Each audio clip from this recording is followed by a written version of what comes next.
Hola, amados hermanos, Dios les bendiga. Quiero seguir compartiendo con ustedes acerca del sufrimiento de los hijos de Dios y en este momento específicamente hablar sobre el sufrimiento que experimentamos dentro del hogar o dentro de la familia. Hace un tiempo atrás, un joven me comentó sobre que él estuvo inmerso en el mundo de las drogas y todo lo que ello implica. Y el Señor lo rescató de ahí, lo salvó, lo regeneró, le dio una nueva vida. Hoy es una persona completamente distinta. Este joven se entregó al Señor, sirvió en la iglesia, predicaba.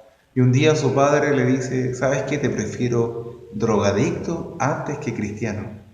Entonces este joven se sintió muy mal, triste, porque igual empezaron a haber más conflictos con su padre y algunos familiares. Entonces él me decía, no puedo entender que mi padre me diga eso. Él debería estar feliz por el cambio que Dios hizo en mi vida. ¿Cómo él va a estar contento yo siendo drogadicto? Él mismo sufrió mi condición de drogadicto y todas las cosas que yo le hice a él. Y él ahora me dice esto. Entonces él estaba sufriendo y en ese momento le compartí un pasaje de la Escritura que se los quiero compartir a ustedes y dejarlo en este video porque no queremos que Satanás nos engañe ni nos mienta, sino que prevalezca la verdad del Señor. Entonces esto va a ser un recordatorio para ustedes y ánimo para ustedes, los que estén sufriendo este tipo de situación, para que confíen que el Señor está de su lado y Él no los va a dejar nunca, no los va a desamparar. Y para que tomen aliento. Mateo 10:34, en la versión traducción viviente, dice lo siguiente. Jesús es el que comienza a hablar.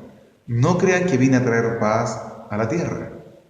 No vine a traer paz, sino espada. He venido a poner a un hombre contra su padre, a una hija contra su madre, y a la nuera contra su suegra. Sus enemigos serán los miembros de su propia casa. Si amas a tu padre o a tu madre más que a mí, no eres digno de ser mío. Si amas a tu hijo o a tu hija más que a mí, no eres digno de ser mío. Si te niegas a tomar tu cruz y a seguirme, no eres digno de ser mío. Si te aferras a tu vida, la perderás, pero si entregas tu vida por mí, la salvarás. Palabras del Señor Jesús. En el mundo, en la tierra, debemos recordar nosotros que existen dos clases de seres humanos. Están los hijos de Dios y los hijos de Satanás. No hay más ni un grupo intermedio. Y esto está claramente evidenciado por el Señor en su palabra. Por ejemplo, Jesús le dice a los fariseos que ellos son hijos de Satanás porque quieren asesinarlo. Pues Satanás desde el principio ha sido un homicida, también es un mentiroso y es un padre de mentira. Tenemos más adelante a Pablo que dice que todos éramos hijos de ira, hijos de desobediencia, éramos llevados por la corriente de este siglo, de acuerdo a los designios del príncipe de la potestad del aire, que también nuestro entendimiento está enceguecido por el Dios de este siglo. Habla también Juan de que el que practica el pecado es esclavo del pecado y en su primera carta dice que el que practica el pecado es del diablo. Por lo tanto, existen hijos de Dios y existen hijos de Satanás y hay un conflicto entre ambos. En el Génesis Dios dijo de Eva lo siguiente: Eva, va a haber una guerra entre los hijos de la serpiente, los descendientes de la serpiente y los descendientes tuyos. Va a haber ese conflicto, pero la guerra ¿de quién es? Es desde los hijos de Satanás en contra de los hijos de Dios. Ese es el conflicto, pero desde nuestro lado hacia ellos no hay una guerra. Es más, el Señor nos manda a amar a nuestros enemigos. Y el Señor esto lo estableció y lo dice, y esto no va a cambiar. Es por eso que muchas veces nos encontramos con situaciones dentro del hogar, donde se cumple la palabra que leímos acá en Mateo.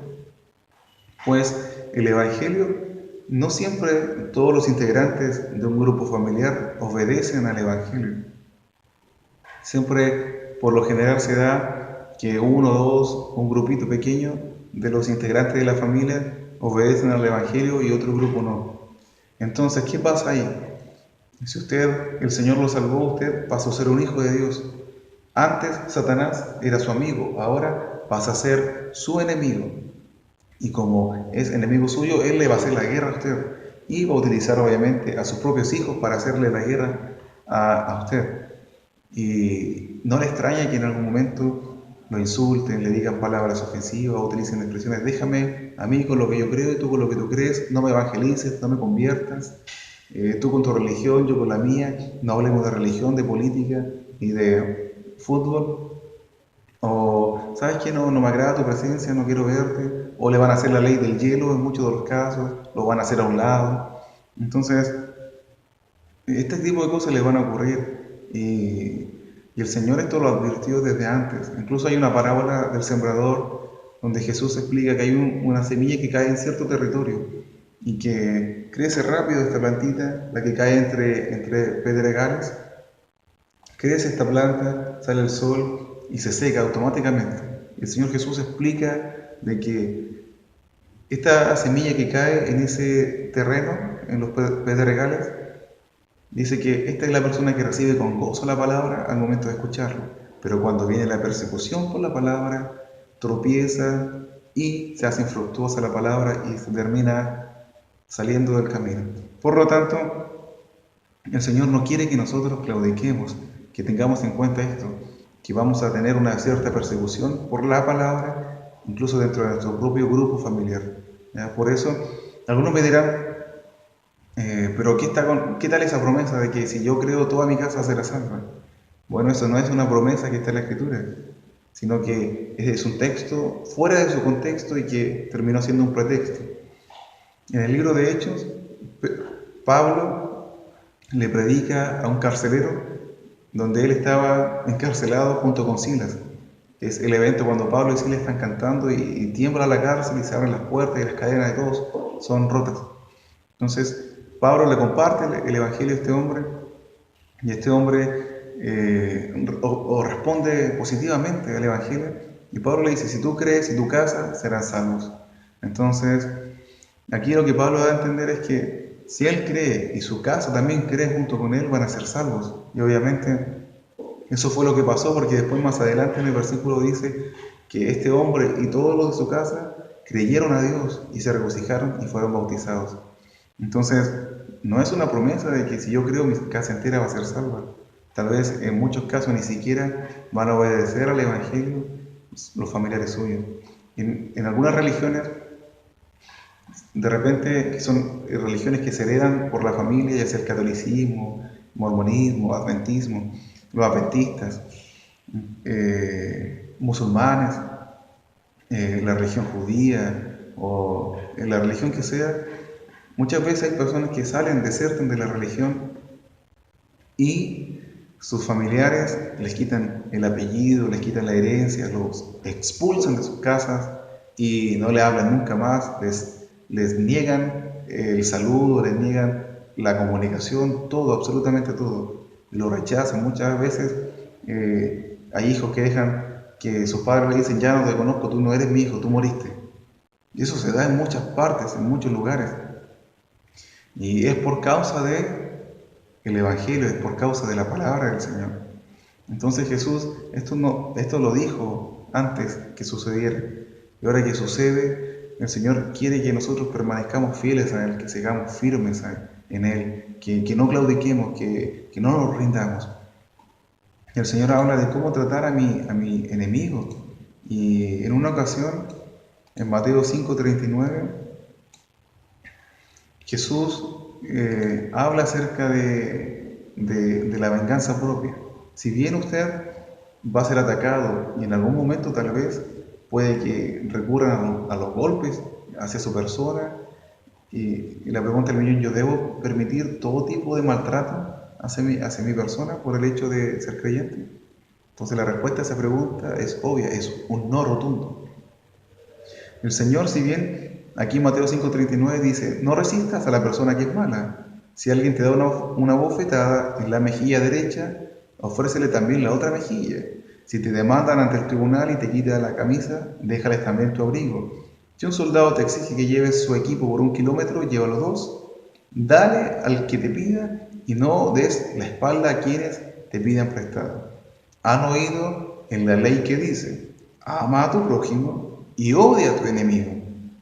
Pero yo digo, ama a tus enemigos, ora por los que te persiguen, de esa manera estarás actuando como verdadero hijo de tu Padre que está en los cielos, pues Él da luz del sol tanto a los malos como a los buenos y envía la lluvia sobre los justos y los injustos. Entonces Jesús aquí nos está diciendo de el amor al prójimo. ¿Cómo yo puedo amar en este caso a los que son mis enemigos? Entonces, no significa que yo voy a permitir que conmigo hagan lo que quieran, sino que lo que el Señor está diciendo de que yo no debo actuar con ellos como ellos actúan conmigo. Eso es lo que está diciendo el Señor. Entonces, si mi enemigo me rechaza, yo no tengo que rechazarlo. Si mi enemigo no me ayuda cuando yo estoy mal, yo tengo que ayudarlo cuando él esté mal. Entonces, el Señor, en el libro de Romanos, en el capítulo 13, nos da un visto bueno o una aprobación para actuar en ciertos casos. Por ejemplo, si usted se encuentra en un estado, en una sociedad con sistemas jurídicos, usted tiene toda la autorización de parte de Dios para pedir que le hagan justicia. Por ejemplo, si a usted lo golpean, usted no va a vengarse, usted no va a hacer justicia por sus propias manos. Usted tiene que recurrir en este caso a la justicia terrenal. El Señor lo autoriza a hacer eso, para que ellos intervengan y hagan justicia a favor suyo y lo defiendan. Por muchos años hubieron mujeres cristianas que se dejaban golpear por sus esposos porque le decían en la iglesia que tenían que amar a los esposos y tenían que aguantar porque el Señor los mandaba a amar y a poner la otra mejilla. Pero estaban muy errados, porque en casos así uno puede perfectamente pedirle a las autoridades que nos gobiernan que nos hagan justicia. Usted no puede, mujer, no puede dejarse golpear por su esposo o por la persona que sea. Usted, varón, también, lo mismo, no puede dejarse golpear por su esposa, por quien sea. Puede pedir ayuda de la justicia para que le hagan justicia, ¿ya? Pero el Señor jamás le da la autoridad a usted de hacer justicia por sus propias manos o de vengarse. Usted no puede vengarse. La venganza es del Señor, dice la Escritura. Pero sí puede ir ante los gobernantes terrenales para que le hagan justicia. Romanos 13:1 dice, toda persona debe someterse a las autoridades de gobierno, pues toda autoridad proviene de Dios y los que ocupan puestos de autoridad están allí colocados por Dios. Por lo tanto, cualquiera que se rebele contra la autoridad se rebela contra lo que Dios ha instituido y será castigado. Pues las autoridades no infunden temor a los que hacen lo que está bien, sino a los que hacen lo que está mal. ¿Quieres vivir sin temor de las autoridades? Haz lo correcto y ellas te honrarán. Las autoridades están al servicio de Dios para tu bien. Pero si estás haciendo algo malo, por supuesto que deberías tener miedo, porque ellas tienen poder para castigarte. Están al servicio de Dios para cumplir el propósito específico de castigar a los que hacen lo malo. ¿Ve? Entonces aquí el Señor nos da a nosotros la autorización de poder refugiarnos, en cierta forma, en las autoridades terrenales en casos de extrema violencia hacia nosotros, ¿ya? Y ahora va a llegar un momento, yo sé que va a llegar un momento en que las autoridades terrenales van a conspirar en contra nuestra, completo, por el hecho de ser cristianos, por el hecho de ser hijos de Dios. En ese caso, ya vamos a tener que morir por el Señor y aguantar el dolor que ellos nos inflijan. Pero mientras eso no pase, podemos acudir, gracias a Dios, a ellos para que nos defiendan en ciertos casos. Y usted, al hacer eso, no está negando el amor a su enemigo, ¿no? Porque usted, al no vengarse por su propia cuenta, no hacer justicia por sus propias manos, usted está demostrando que ama a su enemigo. Y al hacerle bien a esa persona, usted está demostrando que le ama. También el Señor habla de que nosotros, al hacerle bien a nuestro enemigo, estamos acumulando ascuas de fuego sobre la cabeza de nuestro enemigo. Y le estamos dando lugar a la venganza del Señor para que actúe a su debido tiempo. Y el Señor, obviamente, en Mateo decía que debemos orar por los que nos persiguen, por los que nos maltratan, y así vamos a estar actuando como hijos de Dios.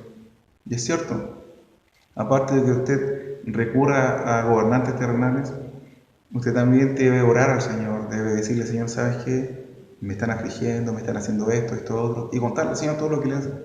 Tal vez me dan ganas, Señor, de defenderme, de responderle un montón de palabras, de decirle un montón de cosas a mis familiares o a las personas que me hacen daño, pero ayúdame a no pagarles con la misma moneda, a no vengarme por mis propias manos, a no hacer justicia por mis propias manos, sino que a dejarte a ti que me hagas justicia. Y ayúdame a soportar este momento de aflicción, porque yo no quiero amar más a mi familia, no quiero amarla más que a ti, no quiero amar a una persona más que a ti. Así que, estimados hermanos, hermanas, les dejo con estas palabras y que la paz de Dios sea sobre ustedes. Nos estaremos viendo en el próximo video. Shalom, Baruch, Atah.